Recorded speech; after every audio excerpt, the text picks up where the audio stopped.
Rasul Shallallahu Alaihi Wasallam mengatakan, "Balighu anni walau ayat," sampaikan dari aku walaupun satu. Assalamualaikum warahmatullahi wabarakatuh. Alhamdulillah, alhamdulillahilladzi arsala rasulahu bil huda wa dinil haqq liyuzhirahu 'alad dini kullihi walau karihal musyrikun. Asyhadu an la ilaha illallah wahdahu la syarikalah wa asyhadu anna Muhammadan abduhu wa rasuluhu la nabiyya ba'dah. Allahumma shalli wa sallim ala Muhammad wa ala alihi wa ashabihi ajma'in. Amma ba'd. Fa ya ibadallah, usikum wa iyaya bittaqwallahi faqad fazal muttaqun. Qala Allah Ta'ala, a'udzu billahi minasyaitonir rajim. Ya ayyuhalladzina amanu taqullaha wa tanzur nafsum ma qaddamat lighad. Wattaqullaha innallaha khabirum bima ta'malun. Qala Nabi sallallahu alaihi wasallam, ittaqillaha haitsu ma kunta wa bisayatil hasanata tamhuha wa khuliqin nasa bi khuluqin hasan. Kaum muslimin sedang jemaah rahimakumullah, dari atas mimbar ini khatib tak henti-henti dan tak bosan-bosannya menyeru dan mengajak kepada kita semua, mari kita meningkatkan keimanan dan ketakwaan kepada Allah dengan cara kita mengerjakan semua perintah Allah, kita jauh semua yang dilarangnya, dan jangan sampai kita meninggalkan dunia ini sebelum kita menjadi seorang muslim yang sebenar-benarnya. Kaum muslimin sedang berahmatullahi, tema khutbah kita hari ini adalah nasib orang-orang yang tidak mau membayar hutang di akhirat nanti. Di masalah jemaah, hutang piutang dalam kehidupan kita menurut syariat Islam itu dibolehkan. Namun perlu diperhatikan hal-hal sebagai berikut. Pertama, ketika berhutang, jangan lupa untuk mencatat. Baik besar maupun kecil, hutang itu harus tercatat. Dalam surat nomor 2 ayat 282, satu-satunya ayat yang terpanjang di Al-Quran, Allah berfirman, ya ayyuhalladzina amanu idza tadayantum bidainin ila ajalin musamma faktubu al-ayat. Wahai orang-orang yang beriman, apabila kamu melakukan transaksi non-tunai, melakukan transaksi tidak secara tunai, faktubu, idza tadayantum, untuk jangka waktu tertentu, faktubu, maka jangan lupa untuk mencatat. Yang pertama, minimal ada kwitansi. Untuk apa? Untuk menjaga hal-hal yang tidak diinginkan di kemudian hari. Sebab hutang ini akan menjadi masalah di akhirat nanti kalau tidak mau dibayar. Yang kedua, kalau berhutang jangan punya niat tidak mau membayar. Siapa yang tidak mau membayar, dia berhutang, maka nanti akan bertemu dengan Allah statusnya sebagai seorang pencuri. Dalam hadis Rasulullah SAW bersabda yang artinya, barang siapa yang berhutang dengan niat tidak mau membayar, maka nanti dia akan bertemu dengan Allah statusnya sebagai seorang pencuri. Para ahli hadis menjelaskan hadis ini sebagai berikut. Maksudnya, orang yang meninggal dunia masih punya hutang, dia tidak bisa menempati tempat yang mulia. Ada lagi yang menafsirkan, orang yang berhutang, dia meninggal dunia, ruhnya masih tertahan di alam barzah. dan dia tidak bisa dihukumi menjadi orang yang baik, atau orang yang binasa sampai dilihat hutangnya dibayar atau belum. Yang ketiga, kalau berhutang, jangan lupa yang berhutang datangi tempat berhutang kalau dia belum bisa membayar. Jangan sampai tempat berhutang mendatangi yang berhutang. Itu etika. Kasih tahu bahwa saya bulan ini belum bisa membayar. Dan kalau tempat berhutang datang, jangan disakiti, jangan dizalimi, jangan dibunuh. Membunuh tempat berhutang, hutang tidak bebas, dosa membunuh dapat. Karena hutang itu akan bebas kalau pertama dilunasi oleh yang berhutang, yang kedua dilunasi oleh ahli waris sebelum harta waris dibagi, yang ketiga ada yang mengambil alih dari sesama muslim, dia membayarkannya, yang keempat dibebaskan dari tempat berhutang. Itu hutang akan bebas. Cuma soal dengar imakumullah. Lalu apa akibat nanti di akhirat kalau tidak mau membayar hutang? Tidak mau membayar ya. Yang pertama, dijamin tidak akan dapat masuk surga orang yang tidak mau membayar hutang. Rasulullah SAW bersabda, an Sauban maula Rasulullah SAW, an Rasulullah SAW annahu qala, kata Rasulullah, man parakul ruhu jasada wa huwa bari'un min salasin, barang siapa yang melepaskan ruh dari jasad, yaitu meninggal, dan dia masih mempunyai hutang, dan dia terbebas dari 3 hal. Pertama, terbebas dari sombong. Yang kedua, bebas dari hulul. Yang ketiga, bebas dari wadain, hutang.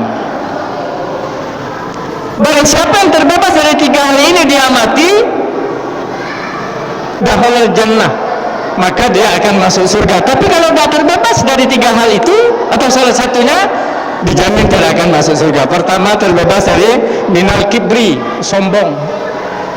Sombong itu apa? Dijelaskan oleh hadis Rasulullah. Sombong itu adalah orang yang menganggap orang lain, orang yang tidak mau menerima kebenaran, itu sombong, dan menganggap remeh orang lain. Ada nasihat dari orang yang levelnya di bawah dia, maka dia berkata, awak baru lahir, aku ini sudah lama hidup makan asam garam, mau nasihati orang, menganggap remeh orang lain. Bebaskan diri dari sombong.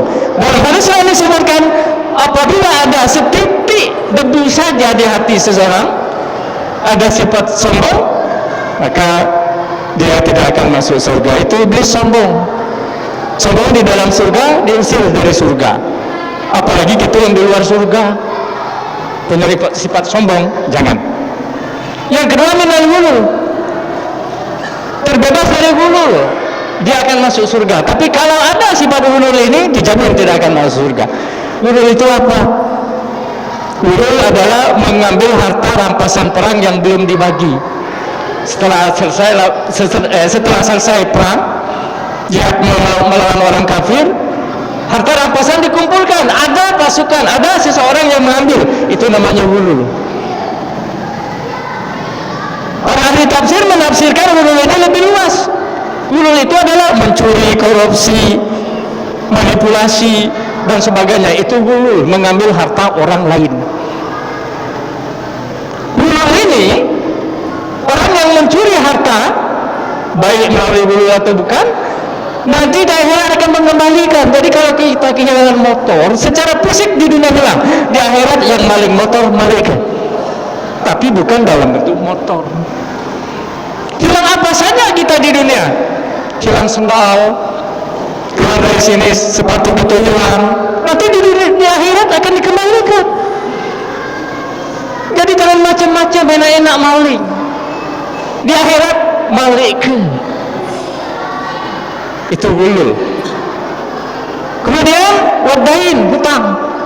Siapa dan terbebas dari hutang ketika dia meninggal dunia, maka dia dijamin masuk surga. Tapi kalau sampai meninggal dunia hutang tidak galak dibayar, dijamin tidak akan masuk surga walaupun di dunia dia orang yang soleh.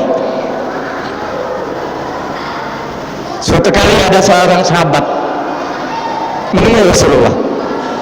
Ya Rasulullah, kalau saya mati syahid berperang di jalan Allah, apakah aku akan masuk surga? Lalu kata Rasulullah, ya. Betapa gembiranya sahabat ini, sedang juara rahimakumullah, mendengar jawaban itu. Lalu dia segera pergi meninggalkan tempat berdiri Rasulullah. Namun sebelum jauh dia pergi, dipanggil lagi oleh Rasulullah. Tal, sini. Apa katamu tadi? Lalu diulanginya lagi pertanyaan itu. Kalau aku mati syahid, apakah aku akan masuk surga? Iya, kata Rasulullah. Kecuali kau punya hutang, maka kau tidak akan bisa masuk surga.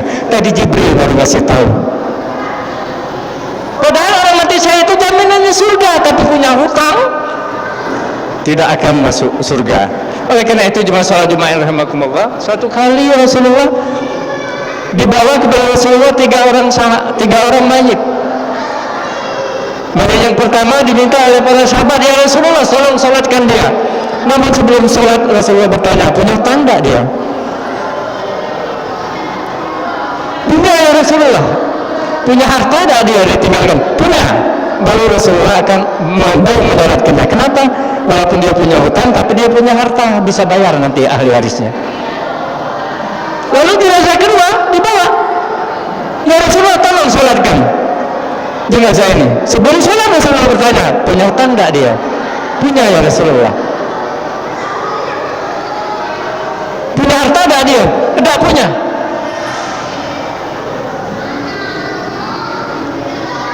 Lalu dari belakang, kalau begitu kamu saja nyolatkan, saya tidak mau menyolatkan orang yang punya hutang tapi tidak punya harta.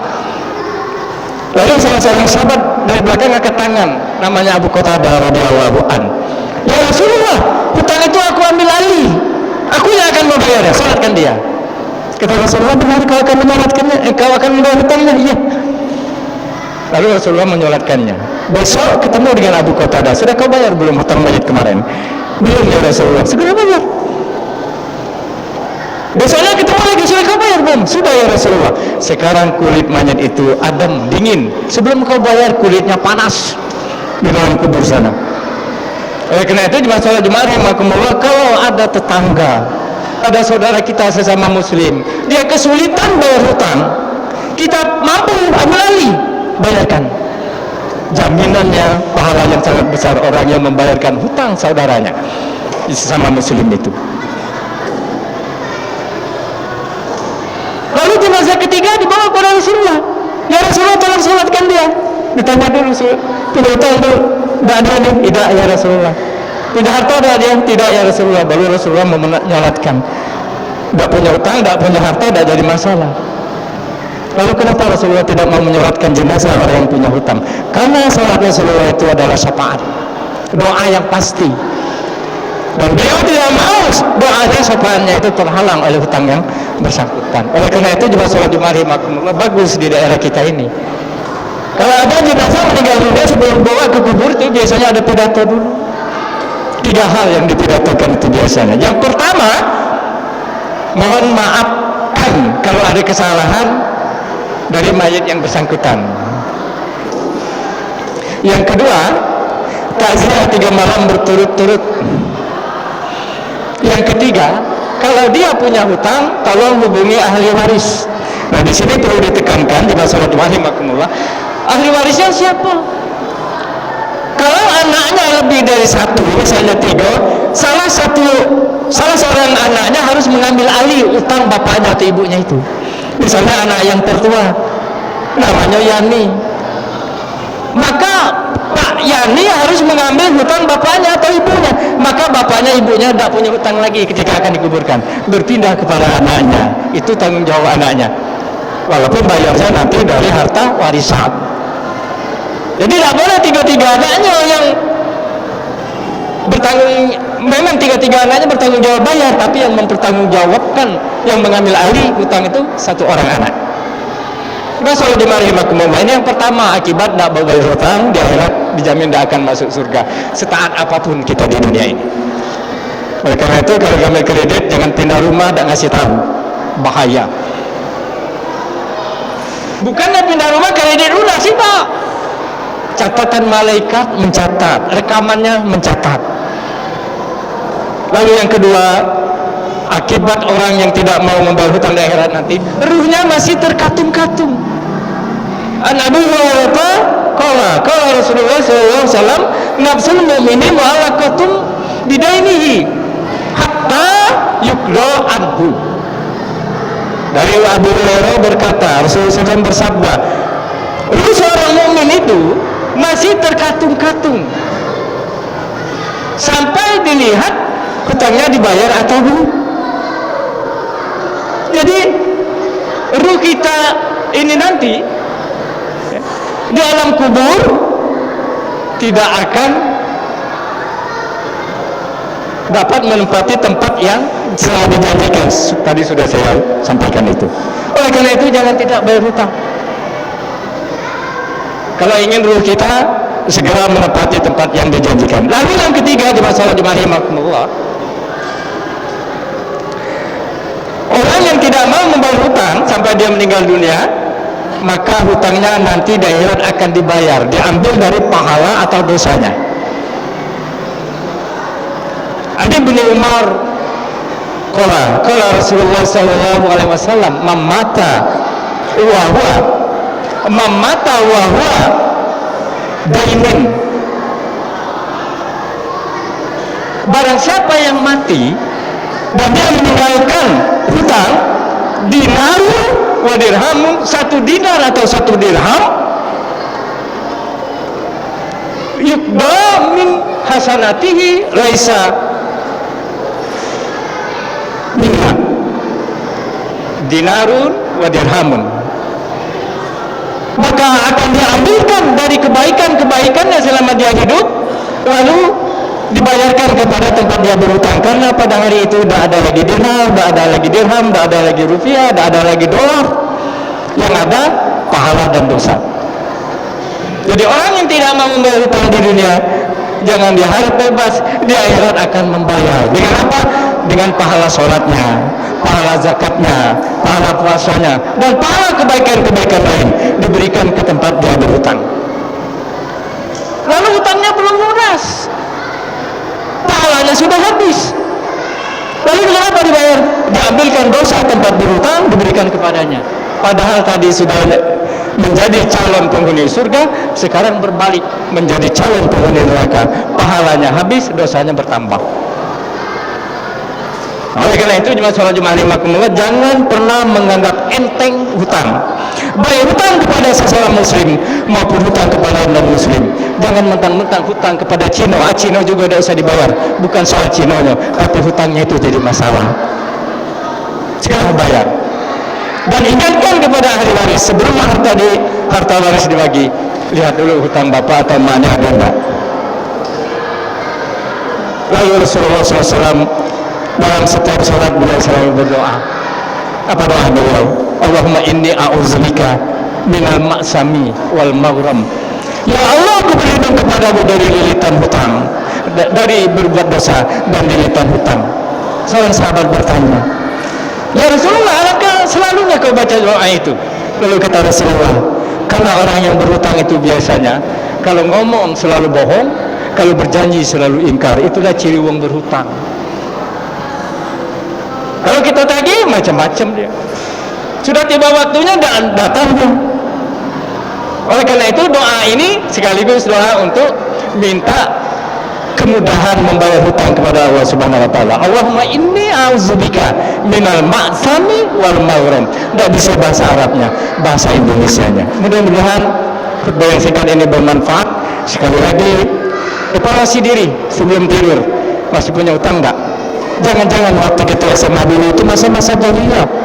SMA sudah masa jahil, sudah masuk sudah perhitungan amal. Pernah makan pempek limo kalau di kantin, tapi nggak tahu ketiga. Kalau tiap hari limo tiga banyak utang. Utang itu harus dibayar. Mana Ustaz? Ibu kantin tak lagi. Tidak tahu pindah kemana. Keluarganya juga tidak tahu. Bagaimana membayar hutang yang seperti itu? Setiap Jumat turun, bawalah uang dengan niat untuk membayar hutang di Syahrul. Masukkan ke kotak amal itu. Insya Allah sampai hutang kita bisa terlunaskan. Dan untuk berjaga-jaga, jangan merasa tidak punya hutang. Siapa tahu ada 10.000 dibawa tiap Jumat dengan niat untuk membayar hutang. Sekali lagi, mudah-mudahan bermanfaat. Sekali lagi, jangan menganggap remeh hutang. Hutang akan menjadi masalah di akhirat. Semoga Allah Subhanahu Wa Taala memberikan keluasan kepada kita, sehingga kita yang punya hutang dapat segera membayar hutangnya, dan yang punya kemampuan untuk menolong saudaranya, silakan ditolong saudaranya yang tidak mampu itu. Ingat, jangan berhutang dengan yang membungakan uang, itu riba. Walaupun 0, sekian persen itu riba. Cari orang-orang yang atau tempat-tempat yang ngutangi tapi tidak membungakan uang. Itu harus diperhatikan. Dosa riba itu lebih besar lagi dari dosa hutang yang tidak dibayar. Ya, itu harus menjadi perhatian kita. A'udzubillahi minasyaitonirrajim. Wa asri innal insana lafi khusrin illa allazina amanu wa amilus shalihat wa tawassaw bil haqqi wa tawassaw bis sabr wa qul rabbil fir warham wa anta khairur rahimin. Allahumma shalli ala sayyidina Muhammad wa ala ali sayyidina Muhammad.